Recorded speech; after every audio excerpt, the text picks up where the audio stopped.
Jumpa lagi dengan channel cerita Mbah. Kali ini Mbah akan mengangkat cerita dari Jakarta, Betawi, dengan judul Murtado Jagoan Kemayoran. Sumber cerita dari cerita dongeng lengkap. Beginilah ceritanya. Sudah jamak jika orang-orang di daerah Kemayoran mengenal Murtado sebagai anak yang baik. Sebagai anak mantan lurah, Murtado tidaklah seperti anak-anak kebanyakan yang gemar menekan masyarakat dengan kekuasaan.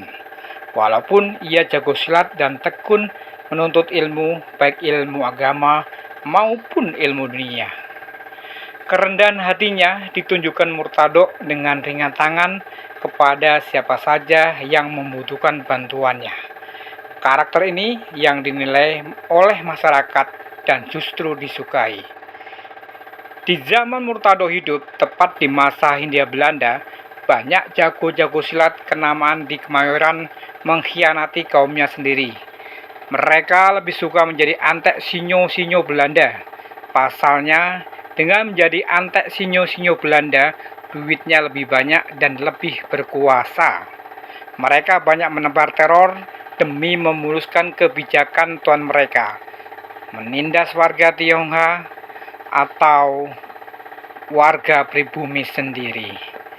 Pada masa itu, jago silat kenamaan di Kemayoran dipegang dua orang, yaitu Pek Lihun dan Mandor Bacan.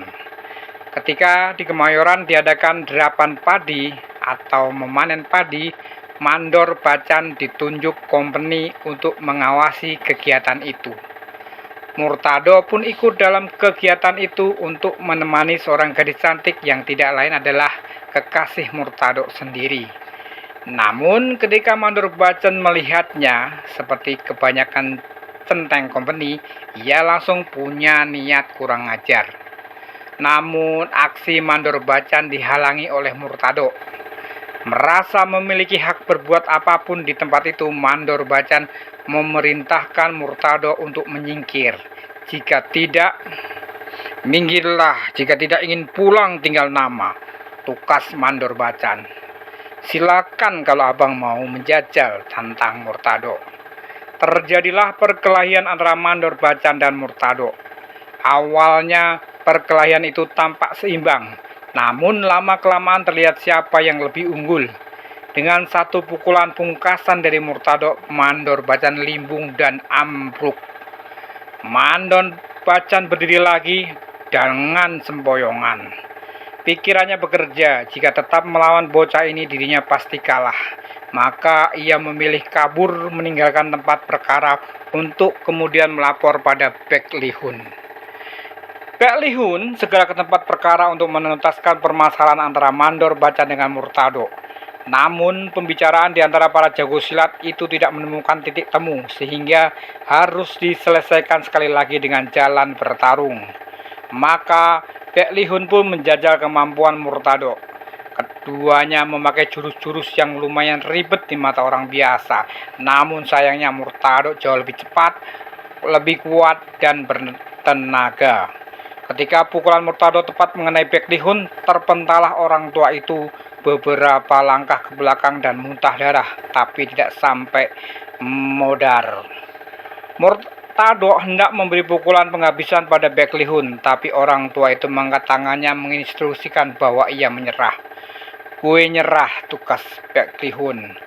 Murtado mengampuni Pek Lihun dan Mandor Bacan dengan syarat mereka tidak mengganggu lagi siapapun yang ada di Kemayoran, walaupun mereka tetap menjadi antek kompeni.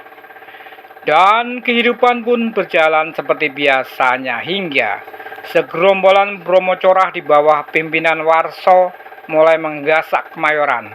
Setiap malam gerombolan ini berhasil meraup harta penduduk, bahkan kadang-kadang melakukan pembunuhan. Aksi para Bromo Corah ini sebenarnya sudah mendapat respon dari Pek Lihun dan kawan-kawan. Namun tampaknya gerombolan Warso lebih kuat. Karena itu Kemayoran menjadi tidak aman lagi. Pihak kompeni marah-marah kepada Pek Lihun. Mereka beranggapan dengan ketidakamanan di Kemayoran, aliran dana pajak dan lainnya bakalan tidak berjalan dengan lancar. Di tengah kegalauan itu, Baekhyun datang kepada Murtado untuk meminta bantuan. Merasa keamanan Kemayoran masuk dalam ranah tanggung jawabnya juga, Murtado setuju dengan permintaan Baekhyun.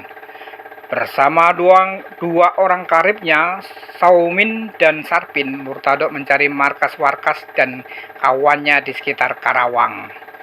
Ketiga orang ini lalu mengosak-atik markas Warkas, membuat kawanannya kocar-kacir. Warkas sendiri tewas dalam perkelahian itu. Murtado dan dua kawannya mengambil kembali harta pampasan kawanan Warkas dan dikembalikan kepada masyarakat Kemayoran.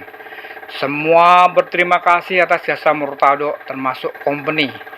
Para sinyo itu ingin mengangkat Murtado menjadi Bek Kemayoran menggantikan Baekhyun. Tapi tawaran Belanda ditolak mentah-mentah oleh Murtado. Ia memang ingin menjaga keamanan Kemayoran, tapi tidak ingin menjadi antek company. Motonya, lebih baik hidup sebagai rakyat biasa, tapi ikut menjaga keamanan rakyat. Demikianlah kisahnya, semoga bermanfaat, menambah wawasan kecintaan kepada Nusantara. Sampai jumpa lagi dengan channel Cerita Mbah. Jangan lupa untuk like, share, dan subscribe ya. Terima kasih, bye-bye.